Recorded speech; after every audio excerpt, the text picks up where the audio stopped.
Hello, everyone, and welcome back. Today we are looking at the Ferengi Decora class. So, starting off here on Daystrom's website, we do have Decora class, which is a trading vessel for the Ferengi Alliance, I believe it is considered.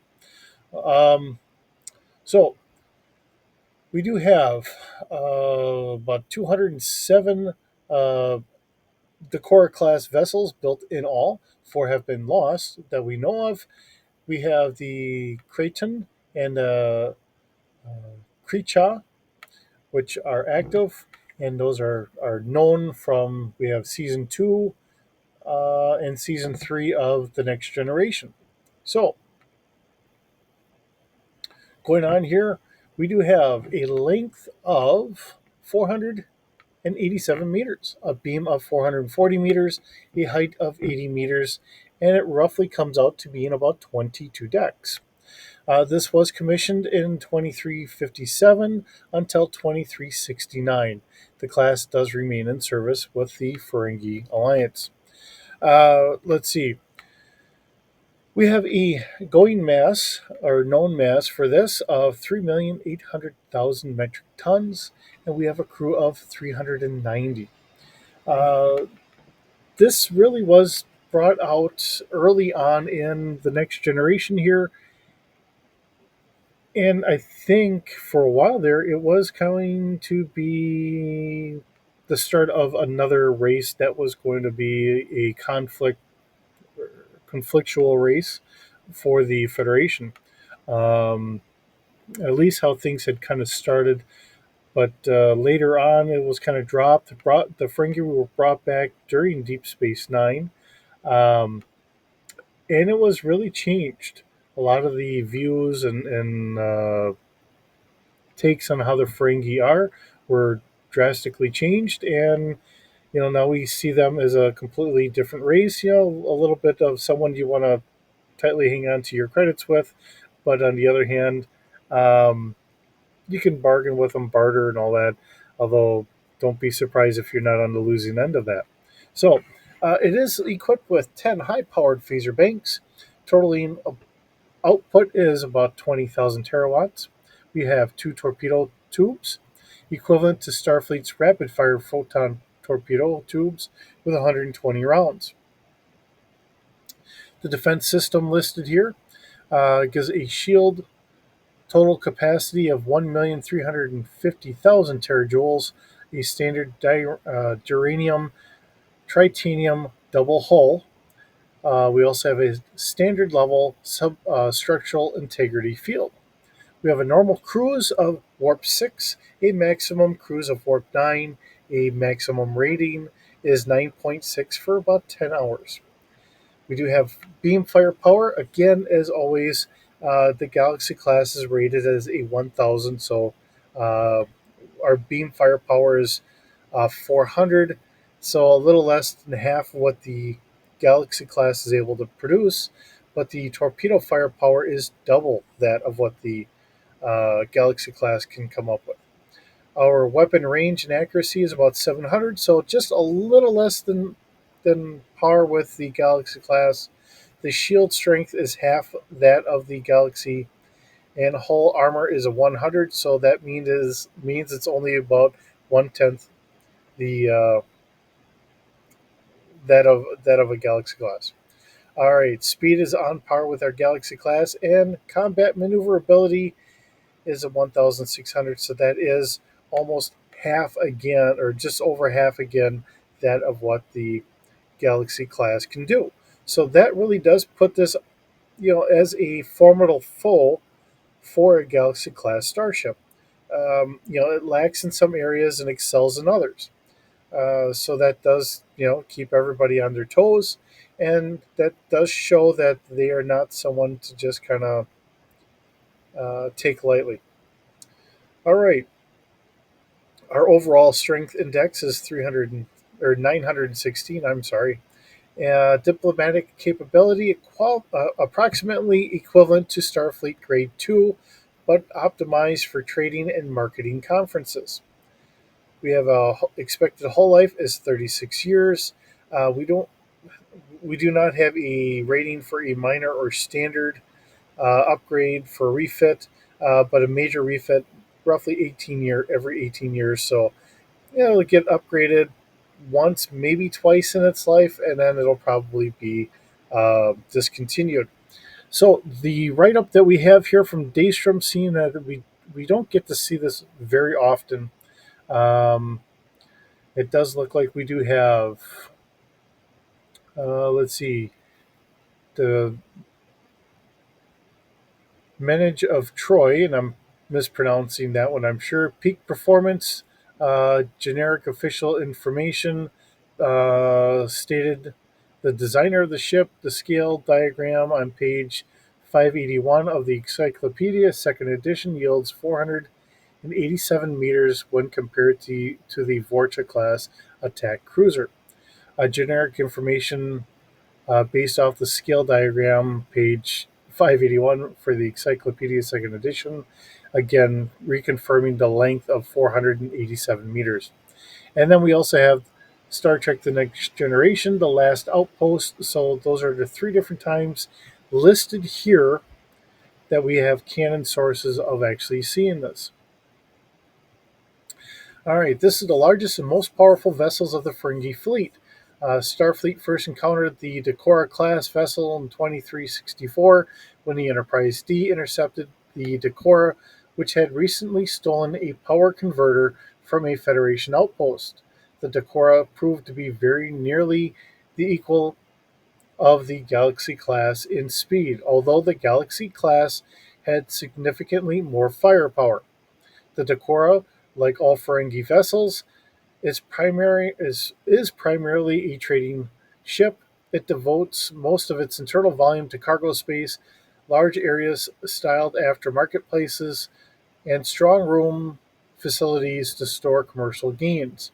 The Ferengi typically operate these vessels beyond their borders on long duration trading missions, which mirror the Federation exploratory programs. All right, down at the bottom here, we do have the Decorah first appeared in The Last Outpost, and at the time of the Ferengi were supposed to be the big new baddies of Trek. It didn't turn out that way, of course, and we haven't seen all that much of these ships since then, so we don't know much about them. Um, the creator for this post tried to make it sort of a galaxy equivalent, but where the galaxy is a traveling science lab with weapons, I've made the Decorah a traveling marketplace with weapons. If you're This is in line with the Ferengi philosophy, and I do agree with the creator of this post. I think it very much is in line with the Ferengi philosophy of how to conduct themselves. So let's look at our Decorah class here in the D6 universe from the D6 Holocron. They do have this as a cruiser at capital ship scale. They do have the length a little bit shorter, so this is 392 meters, 308 for a width, and 88 meters tall. And the ship mass is smaller. So between Memory Alpha and Memory Beta, they've got this ship a little bit different than what Daystrom has this. So again, take all this with a grain of salt. You know, we're all trying to come up with the best guesses as far as what all this stuff really is. And sometimes we fail a little bit, and sometimes we get it probably right on the money. So uh, here on D6 Holocron, we do have the ship mass only being at 2,270,000 metric tons instead of being over 3 million. The starship size is a 7, and we do have an autopilot of 3D. So they do have that technology, and it is fairly robust as far as a lot of the Star Trek ships go. We do have a crew of 450. A skeleton crew of 45 can operate this vessel with a plus 10 bonus. We do have passenger capability of up to 300 passengers. Cargo capacity is 400,000 metric tons, and we do have consumables for about 2 years. Again, we do have a warp drive of 6, a maximum warp rating. Uh oh, my whole screen went blank. So the issues with my laptop dying on me. My warp drive was maximum warp is 8.2, and our maximum rated is 9.1. So this does have the maximum and maximum rated at a slower speed than what Daystrom has. Of course, we're going to have a nav computer. Our maneuverability is going to be a 0D plus 1 and a space speed rating of 7.5. We do have a hull of 4D, so it is a tough little bugger. Uh, Remember, 2D, which what our shields is rated at, is typically our galactic standard when we're looking at skills and all that with personnel, and I usually forward that over to ships and vehicles as well. Whenever you have something that's about a 2D, that's going to be pretty much a galactic standard. Whenever we get above or below that, that just tells me that that vehicle, although being able to perform very well, uh, may be a little lacking on some things here. So, sensor wise, we do have a passive scan out to 4 kilometers at a 1D plus 2 bonus, an active scan out to 12 kilometers with a 2D plus 1 bonus, an active search out to 15 kilometers at a 2D plus 2 bonus, and a focus of 500 meters with a 3D plus 1 bonus. All right, our weapons. We do have Type 10 Plasma Weapon Array. This is a 180-degree forward firing weapon with a crew of 1. Fire control is 0D plus 2. It can fire either a standard or a pulse, has a fire rate of 3, and does 4D plus 1 damage. Okay, we do have 2 Type 9 Plasma Weapon Arrays.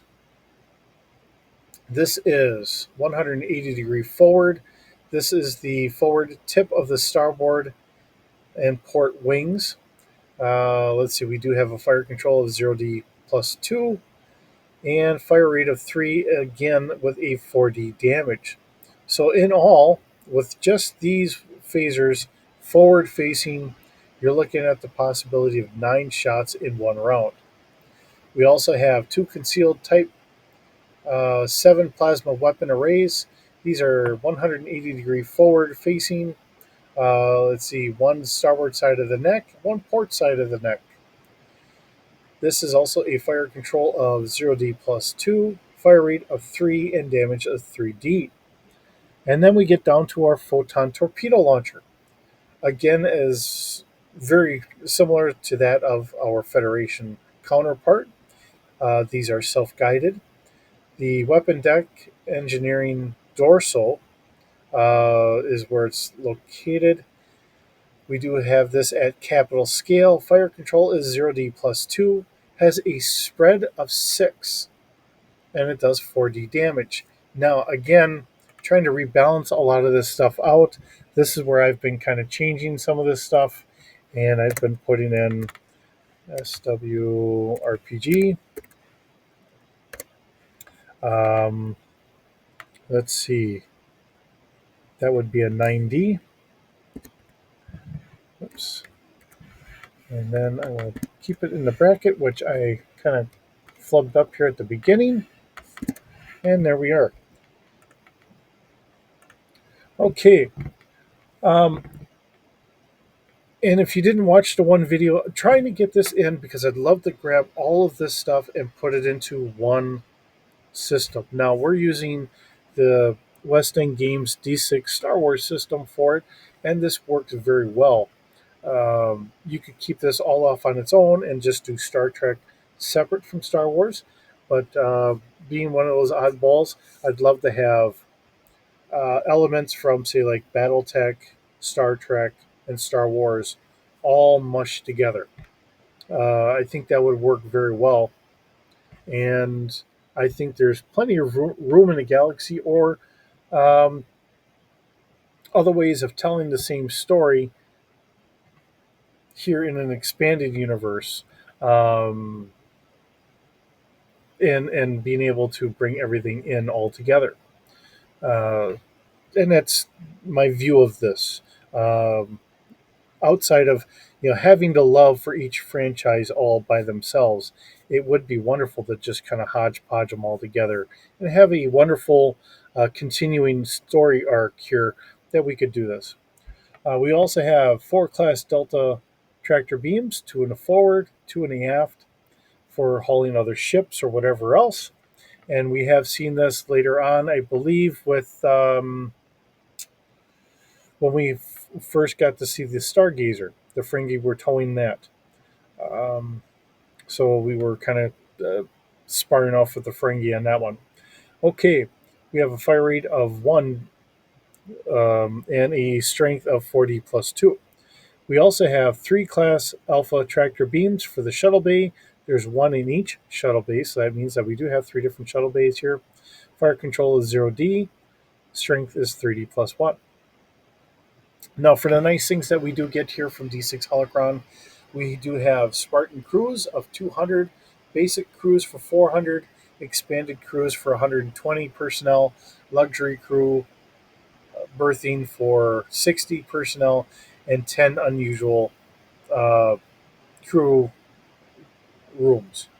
So you can put different habitational settings and all that stuff in there. Okay, and of course, it's listed as being about 22 decks. We do have 200 escape pods with a capacity for up to 8 personnel in each pod. This was commissioned in the mid 24th century by Earth Reckoning. We have 4 transporter uh, pads with 6 personnel in each uh, pad here. 4 emergency transporters that can move up to 24 person or personnel in the transport, and 4 cargo transporters, which can move 1,600 kilograms per transport. Now, we do have shuttlecraft for up to 20 shuttlecraft, and we also have 40 probes. Now, our Daystrom had, what do we have, like 120 torpedoes here, and on here, we're only having 30, I think it said. Let me find that again. Yes. So what I'm going to do is I'm going to modify that, and I'm going to give us that 120, which does make a lot of sense. Uh, just kind of keeping it on par there. I don't know exactly where everybody gets their information from, and I will say that for the people that have ears to the ground and they can actually get information from backstage personnel or whatever, there's a little bit of envy. These people have connections that I will never have. Uh, and being perfectly honest, uh, being here in Wisconsin, I don't think I'll ever have that availability. And that's perfectly fine with me. It's just one of those, the fact that these people can talk to somebody's behind the scenes people that can actually get that information, whether it's on one side or the other, whether we think that this is the right information or it's a little off or however, it is always fascinating. Whenever I come up with the stuff, I try to do my best. And I've come up with a couple of ships just trying to beat through information and give the best guess that I can. And that's the way I've always considered it. Anything I create is just a guess. Um, so, uh, differences in how things are arranged here between Daystrom and D6 Holocron, and they're getting their information here from Memory Alpha, Memory Beta, and a ship recognition guide. You know, we do our best. So I still give everybody a lot of credit, and I do thank everybody for what we have here. As we kind of read through the end of what they have written, seeing that they're a little off from what Daystrom had, and let's kind of see why they came up with what they did here. So the Core class Marauder was a type of advanced starship utilized, if I can only speak, by the Ferengi Alliance during the 24th century. This class of vessel was, at times, referred by several classifications, including both a warship and transport ship by the Federation, and as an attack vessel by the Ferengi themselves. And that comes from the Next Generation Peak Performance Force of Nature. Technical data. During the early 2360s, Starfleet had no specific data on the design of the vessel, and at the time of first contact possessed the general knowledge that Ferengi technology was estimated to be generally equal but not identical to the Federation technology. Upon first view of the class vessel in 2364, Captain Jean Luc Picard described it as a very impressive design, and this is the Next Generation, The Last Outpost. The Decora class was described by Geordi LaForge as being almost as fast as a Galaxy class Federation starship. The Next Generation um, Menage of Troy, or Menage a Troy. Overall, the class was shorter in length than the Galaxy class, as seen in the Last Outpost. Tactical systems. The Decora class Marauder was equipped with a variety of direct energy weapons, possessing placements for weapon ports at the claws, positioned on the port and starboard sides of the torpedo launcher, located at the peak of the starship's primary hull. The Next Generation Last Outpost, Peak Performance, and Force of Nature.